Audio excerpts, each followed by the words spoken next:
ఈరోజు మన అందరికి తెలిసిందే మనకు కోల్కతాలో జరిగిన బాధాకరమైన ఘటన. దాని గురించి మేము ఆ డాక్టర్ గారికి జస్టిస్ జరగాలని, ప్లస్ మాకు వెంటనే సెంట్రల్ ప్రొటెక్షన్ యాక్ట్ అమలుపరచాలని ఈరోజు ధర్నా ర్యాలీ చేస్తున్నాము. ఇనిషియల్గా మనం అక్కడ పంజాగుట్ట గేట్ నుండి ఇప్పుడు బంజారా హిల్స్ గేట్ దగ్గర దాకా వచ్చాము. దీనికి ఈ జరిగిన సంఘటన కండిషన్ ఇక్కడ ఉన్న మనకు నిమ్స్కి బయట వేరే డాక్టర్లో కంపేర్ చేస్తే నిమ్స్లో కొద్దిగా బెటర్ ఉంది. 100% బెటర్ లేదు, కొద్దిగా బెటర్ ఉంది. ఇంకా ఇంప్రూవ్ చేయాలని మనము డే బిఫోర్ ఎస్టర్డే మనం డైరెక్ట్ ఎలాంటి సేఫ్టీ అంటే మనకు 24 అవర్స్ రౌండ్ ద క్లాక్ మనకు సెక్యూరిటీ ఉండాలి. త్రీ టైర్స్ సిస్టమ్ ఉండాలి సెక్యూరిటీలో. ఇన్స్పెక్టర్, సబ్ ఇన్స్పెక్టర్ అండ్ ఒక కానిస్టేబుల్ ఉండాలి. సో 24 అవర్స్ ద క్లాక్ ఉండాలి.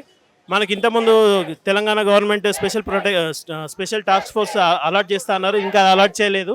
2019లో మనకు మళ్ళీ హామీ చేశారు. 2008లో చెప్పారు, తర్వాత 2019లో మళ్ళీ బయటకు వచ్చింది ఇలాంటి సంఘటన జరిగినప్పుడు. ఇప్పుడు మళ్ళీ అడుగుతున్నాము. ఇది ఒకటి రాష్ట్రాలకు సంబంధించినదే కాదు, దేశానికి సంబంధించింది. Plus central government plus state government రెండు కలిపి తీసుకోవాల్సిన నిర్ణయం ఇది.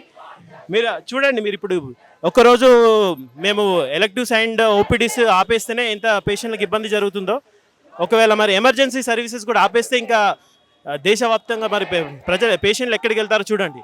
అంటే ఈ టైంలో మేము పేషెంట్లకు సర్వీస్ ఆపడం ముఖ్యమా కాదా అని అంటే, ఒక డాక్టర్ని మీరు కాపాడుకుంటే ఒక డాక్టర్ 1,00,000 పేషెంట్లను మంచి వైద్యం చేస్తాడు, వాళ్ళ ప్రాణాలు కాపాడుతాడు. సో ఒక డాక్టర్ని కాపాడుకోండి. ఇది ఇప్పుడు జరుగుతున్న ఇన్సిడెంట్ ఓన్లీ మాది కాదు, ఇది సొసైటీకి సంబంధించిన ఇష్యూ. సో సొసైటీలో ఉన్న అన్ని సెక్టర్స్ అన్ని ముందుకు రావాలి. మనకు ఐఏఎస్ ఆఫీసర్ రావాలి, మాకు సపోర్ట్గా రావాలి, మనకు సెలబ్రిటీలు రావాలి, ఇంకా టీచర్స్ రావాలి, అదర్ ఎంప్లాయీస్ రావాలి. వాళ్ళందరూ ఇది ఇష్యూ వాళ్ళకి సంబంధించి, సొసైటీలో ఒకరికి సంబంధించి, మా డాక్టర్లు ఒకరిది కాదు, సొసైటీలో సంబంధించిన అందరిది. సో వాళ్ళందరూ ముందుకు రావాలన్నమాట. ఈ నిరసన ప్రస్తుతానికి మనకి ఇప్పుడు జస్టిస్ జరుగుతుంది. జస్టిస్ కోసం సిబిఐ వాళ్ళు అక్కడ ఇన్వెస్టిగేషన్ జరుపుతున్నారు. కానీ ఇది మనకు ఇంతకుముందు ఇలాంటి ఇన్సిడెంట్ జరిగినప్పుడు సిపిఐ అనేది, ఎస్పీఎఫ్ అనేది ముందుకు వచ్చాయి. అవి ఇంతవరకు అమలు చేయలేదు. మరి ఈసారి అమలు చేస్తారా లేదా అని. ఈసారి అయితే దేశవ్యాప్తంగా జరుగుతుంది కాబట్టి ఈసారి అమలు చేసే వరకు ఆపమని మేము చెప్తున్నాం. 48 అవర్స్ అల్టిమేటం ఇచ్చాము స్టేట్ గవర్నమెంట్, సెంట్రల్ గవర్నమెంట్స్కి. ఒకవేళ వాళ్ళు 48 అవర్స్లో రెస్పాండ్ కాకపోతే ఎమర్జెన్సీస్ కూడా అష్టదిగ్బంధనం చేయాల్సి వస్తుంది. ఈరోజు మేము నిరసన చేస్తున్నాము. ఎందుకంటే ఆర్జీకర్ మెడికల్ కాలేజ్ కోల్కతాలో జరిగిన ఇన్సిడెంట్ని బట్టి అక్కడ అమ్మాయికి రేప్ చేసి, మర్డర్ చేసి, దాన్ని ఎవిడెన్సెస్ అన్ని కంట్రోల్ చేసి, ఎవిడెన్సెస్ అన్ని ట్యాంపర్ చేయడానికి ప్రయత్నించారు. దాన్ని బట్టి తనకు జస్టిస్ జరగాలని మేము ఇక్కడ అందరం నిరసన చేస్తున్నాం. ది సేమ్ టైమ్ గవర్నమెంట్ మాకు సరైన ప్రొటెక్షన్ ఇవ్వట్లేదు. ఇట్లాంటి ఇన్సిడెన్సెస్ హాస్పిటల్లో రోజు అవుతూ ఉంటాయి. అంటే ఈ రేప్ మర్డర్ కాకుండా కూడా కొట్లాడడం, కొట్టుకోవడం ఇలాంటివి రోజు అవుతూ ఉంటాయి. ఐసీయూలో పేషెంట్స్ క్రిటికల్గా ఉన్నప్పుడు వాళ్ళ అటెండర్స్ అందరూ మా దగ్గరకు వచ్చి, క్రిటికల్గా ఉంటే మనం ఏమీ చేయలేము, చేయలేని పరిస్థితుల్లో వాళ్ళు మన దగ్గరకు వచ్చి కొడతా ఉంటారు. ఇలాంటి ఇన్సిడెన్సెస్ రోజు అవుతాయి. సో మేము పోరాడేది ఫస్ట్గా 3 పాయింట్లు ఉన్నాయి. మా డిమాండ్స్ 3 పాయింట్స్ ఉన్నాయి. ఫస్ట్ పాయింట్, తనకి న్యాయం జరగాలి ఎట్ ఎనీ కాస్ట్. తన పేరెంట్స్కి తనకి న్యాయం జరగాలి చనిపోయిన అమ్మాయి గురించి. Second thing, central protection act. అది ఆల్రెడీ డ్రాఫ్టెడ్ ఉంది మనకి, కానీ అది ఇంప్లిమెంట్ అవ్వలేదు. 2020లోనే డ్రాఫ్ట్ చేశారు. మేము అడిగినప్పుడు అప్పుడు కూడా ఇలాగే పోరాటాలు చేసినప్పుడు డ్రాఫ్ట్ చేశారు, కానీ ఇంకా ఇంప్లిమెంట్ చేయలేదు, అమలు చేయలేదు. అది అమల్లోకి రావాలి అనేది మా ప్రయత్నం. Third thing, state protection act మనకు ఇంప్లిమెంట్ అవ్వాలి. సెంట్రల్ ప్రొటెక్షన్ యాక్ట్ సెంట్రల్ గురించి, బట్ స్టేట్ ప్రొటెక్షన్ యాక్ట్ మన స్టేట్ గవర్నమెంట్ కూడా మనకి ప్రొవైడ్ చేయాలి. ఎన్నో చోట్ల ఎన్ని మెడికల్ కాలేజెస్లో ఏ ఫెసిలిటీస్, ఏ అమెనిటీస్ సరిగా లేవు. Especially security and ICU regarding issues ఉన్నాయి. బట్ అన్నిటినీ సాల్వ్ చేయాలి అని గవర్నమెంట్ని కోరుతున్నాము. మా ఈ నిరసన అందు గురించే. ప్రాణాలు కాపాడే డాక్టర్లకే సేఫ్టీ లేదంటారా మీరు? సేఫ్టీ లేదని ప్రూవ్ అయింది కదండి. ఈ ఇన్సిడెంట్స్ ఇంకా ఎన్నో ఇన్సిడెంట్స్ చూసినప్పుడు బయట కూడా రోజు ఒక్క డాక్టర్నైనా కొడతా ఉంటారు. కానీ అది ఎంతవరకు అది వార్తల్లోకి వస్తుంది, ఎంతవరకు అది జనాల్లోకి వెళ్తుంది, వెళ్ళట్లేదు. ఖచ్చితంగా డాక్టర్ సేఫ్గా లేరు, వాళ్ళ వర్క్ ప్లేస్లో సేఫ్గా లేరు అని ఇంతకుముందు అనుకునే వాళ్ళం. మరి ఈ విధంగా సేఫ్గా కూడా లేము అని అనుకుంటాం. ఎందుకంటే మేము సేఫెస్ట్గా ఫీల్ అయ్యే ప్లేస్ ఒకటి ఇల్లు, తర్వాత హాస్పిటలే. కానీ అలాంటి వర్క్ ప్లేస్లో, అలాంటి హాస్పిటల్లో కూడా ఇప్పుడు మేము సేఫ్గా ఫీల్ అవ్వలేకపోతున్నాం. గవర్నమెంట్కి ఇప్పటికైతే 48 అవర్స్ ఇచ్చామండి, ఎస్పీఎఫ్ ఇంకా సిపిఐ. ఒకవేళ రాకపోతే ఇంకా కూడా కొనసాగిస్తాము. మేము స్టార్ట్ చేసాం, సైలెంట్ ప్రొటెస్ట్తో స్టార్ట్ చేసాము. జస్ట్ క్యాండిల్స్ పట్టుకొని నడవడం, ఈ బ్లాక్ బ్యాచెస్ వేసుకోవడము, అక్కడే కాలేజ్ లోపలే ర్యాలీ చేసుకోవడం, ఇవి చేసాము. కానీ నిన్న జరిగిన ఇన్సిడెంట్ ఆగస్ట్ 15th రోజు హూలిగన్స్ అందరూ ఒక 3 waves వచ్చి అంత ధ్వంసం చేసి అక్కడ ఉన్న డాక్టర్స్ అందరినీ కొట్టి, వాళ్ళు వీడియో రికార్డింగ్ చేస్తూ మమ్మల్ని కాపాడండి, మేము చచ్చిపోయే పరిస్థితిలో ఉన్నాం, అలాంటి వీడియోస్ మాకు రివీల్ అయ్యాయి. అలాంటి స్థితిలో డాక్టర్స్ ఉన్నారు. ఇప్పుడు మేము ఎందుకు ఊరుకోవాలి అని మేము ఈ రోజు నిన్నటి వరకు ఏమి చేయలేదు. ఈ రోజు బాయ్కాట్ చేసాము, అన్ని బాయ్కాట్ చేసాము.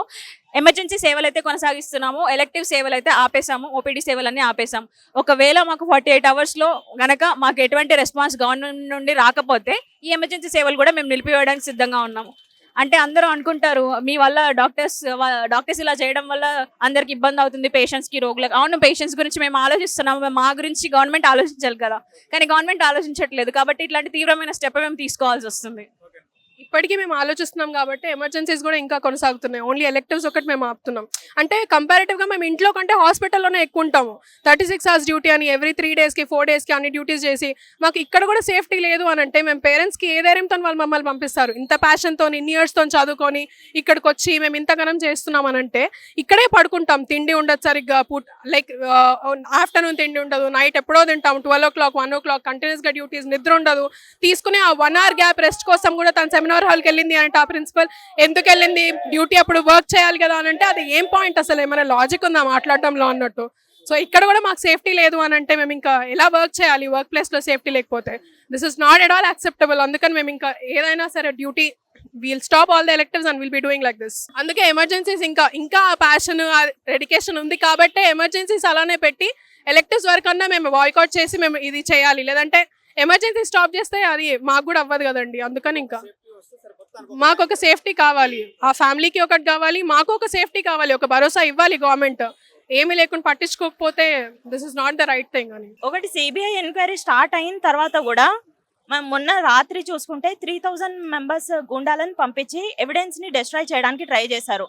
అది ఎందుకు జరిగింది అంటే దాని వెనకాల ఎవరు ఉన్నారు?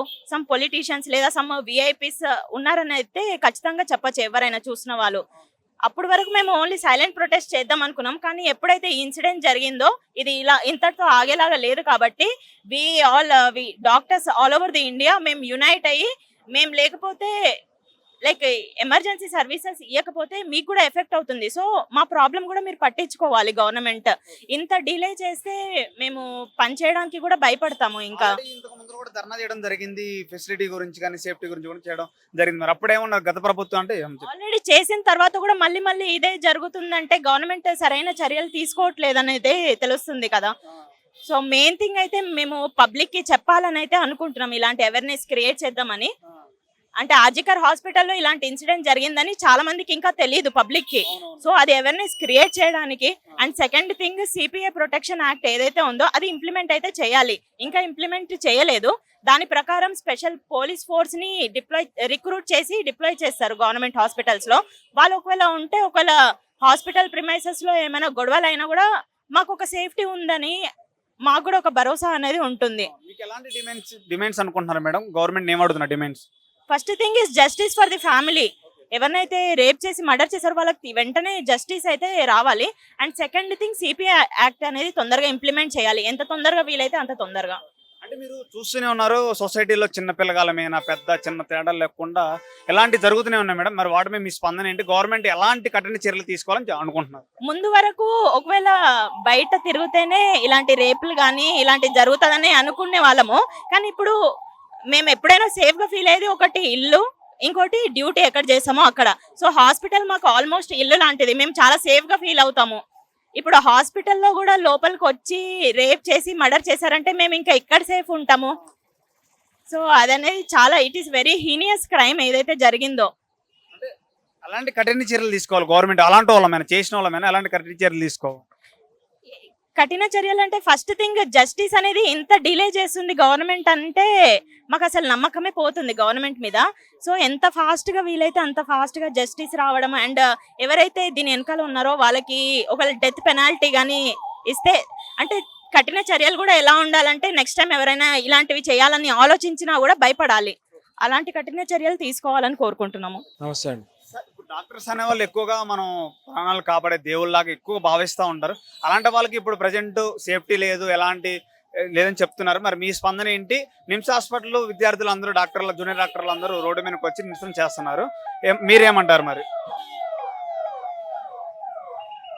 ఇక్కడ ముఖ్యంగా అండి మొన్న ఆర్జేకార్ మెడికల్ కాలేజ్లో అనేది ఒక మహిళ అంటే female doctor who was on duty. అంటే ఇక్కడ అంటే దేశమంతా కూడా ఇది అంటే కొత్తగా జరిగే విషయం కాదు. నైట్ డ్యూటీస్ అనేవి సర్వసాధారణం. ఒక్కొక్క డాక్టర్ అంటే 24 నుంచి 36 గంటలు, ఒక్కోసారి 48 గంటలు కూడా కంటిన్యూస్గా హాస్పిటల్లో ఉండి డ్యూటీలు చేయాల్సిన పరిస్థితి ఉంది. అలా పనిచేస్తున్నప్పుడు వాళ్ళకి ఈ సేఫ్టీ అనేది ఒక బేసిక్ నెసెసిటీ. దాని గురించి మనం అడగాల్సిన పని లేదు, కాకపోతే ఇప్పుడు అడుక్కోవాల్సిన పరిస్థితి వచ్చింది సన్నా. సో అక్కడ ఏంటంటే తన పాపం డ్యూటీ చేస్తూ తను అంటే రెస్ట్ తీసుకునే టైంలో వచ్చేసి ఒక గ్యాంగ్ రేప్ లాగా చేయడం అనేది జరిగింది.